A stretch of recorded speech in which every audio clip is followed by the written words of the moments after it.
ఓం నమ శివాయ. శ్రీశైల క్షేత్రంలో పంచమఠాలలో ఒక్కొక్క మఠం ఒక్కొక్క ప్రాముఖ్యత కలిగి ఉంటుంది.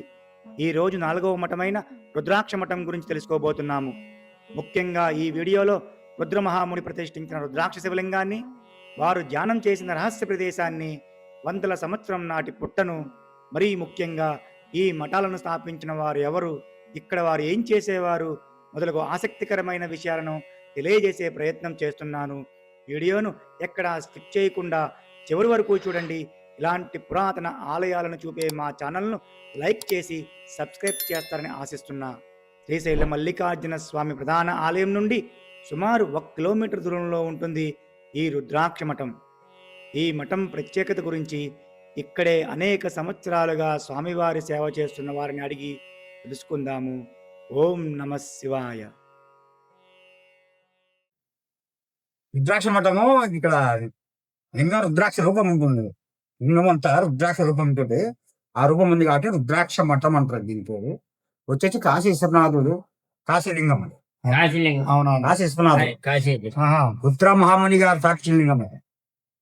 ఇక్కడ ఏ సిద్ధుడు తపస్సు చేశారు అని రుద్రమహాముని గారు తపస్సు చేసిన లింగం అది.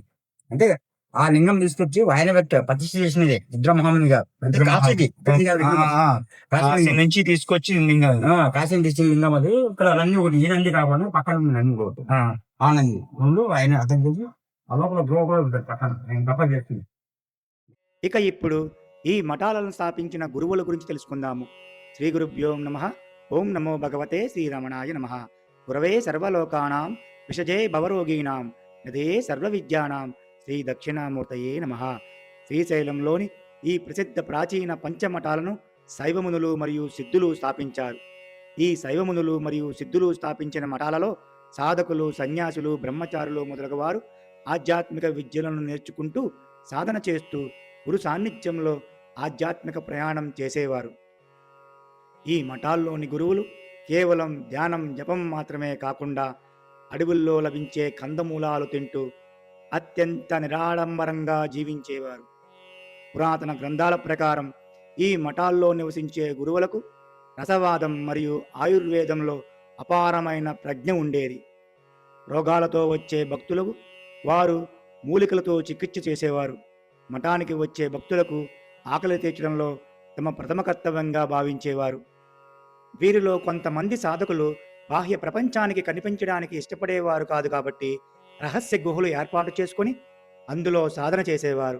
ఈ సాధకులు శరీర కణాలను నూతనంగా మార్చుకొని వందల సంవత్సరాలు జీవించేవారు. రహస్య రసాయనిక ప్రక్రియలు మరియు అంతరిక్ష శక్తులతో అనుసంధానమయ్యే అత్యున్నత సమాధి స్థితి సాధనలు చేస్తూ శ్వాసను సుదీర్ఘకాలం స్తంభింపజేసి అంతర్ముఖులై ఆత్మసాక్షాత్కారం పొందే పద్ధతిని అనుసరిస్తూ పరమశివునితో నిత్యం ఐక్యమవుతూ తద్వారా వారు మోక్షాన్ని సాధిస్తారు. తీవ్రమైన సాధన చేసే వారికి ఇక్కడ సూక్ష్మ రూపంలో ఉన్న సిద్ధుల మార్గదర్శకత్వం, ఆశీస్సులు లభిస్తాయి.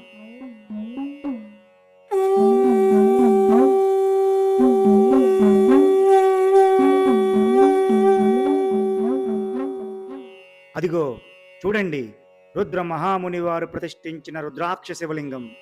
ఈ శివలింగాన్ని మరియు నందీశ్వరుణ్ణి స్వయంగా కాశీ నుండి తీసుకొచ్చి ఇక్కడ ప్రతిష్ఠించారు. ఇక్కడ పూజ చేస్తే కాశీకి వెళ్ళిన ఫలితం కలుగుతుందని నమ్మకం. ఈ శివలింగం పక్కనే రహస్య ధ్యాన మందిరాన్ని చూడవచ్చు.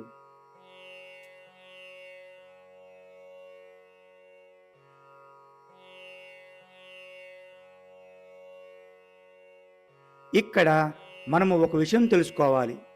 భారతదేశంలో అనేక పుణ్యక్షేత్రాల వద్ద మఠాలు ఉన్నప్పటికీ శ్రీశైలంలోనే ఈ ప్రాచీన మఠాలు ఎక్కువగా ఎందుకు నిర్మించారు అని. అందుకు వివరణ ఇప్పుడు తెలుసుకుందాము. శ్రీశైల క్షేత్రం ఈ భూమి మీద అత్యంత శక్తివంతమైన, పవిత్రమైన శైవ శాక్త క్షేత్రం. జ్యోతిర్లింగంగా స్వామివారు, అష్టాదశ శక్తిపీఠాలలో భ్రమరాంబికాదేవి పీఠంగా అమ్మవారు ఒకే ప్రాంగణంలో కొలువే ఉన్న ఏకైక పుణ్యక్షేత్రం. సిద్ధుల పరిభాషలో భూమికి నాభి వంటిది శ్రీశైల క్షేత్రం. మానవ శరీరంలో నాభి మణిపూరక చక్రం ఎలాగైతే ప్రాణశక్తికి కేంద్రమో, భూమిపై శ్రీశైలం అటువంటి ప్రాణశక్తిని ప్రసరింపజేసే కేంద్రంగా వారికి కనిపిస్తుంది కాబట్టి వీరికి ఇక్కడ సదాశివుడు జ్ఞానాన్ని, భ్రమరాంబికాదేవి క్రియాశక్తిని ఇస్తుంది. కాబట్టి ఈ ప్రాంతంలో సాధకులకు స్వల్ప సాధనతో వేల రెట్లు ఫలితాన్ని ఇస్తుందని విశ్వాసంతో శ్రీశైలంలో మఠాలను ఏర్పాటు చేసి ధ్యానం చేసేవారు. మిత్రులారా, శ్రీశైల మఠాల వెనుక ఉన్న శక్తి కేవలం రాళ్ళు రప్పలు కాదు, అక్కడ తపస్సు చేసిన మహానుభావుల తపోబలం. ఓం శ్రీ గురవే నమః. శివ గురవే నమః.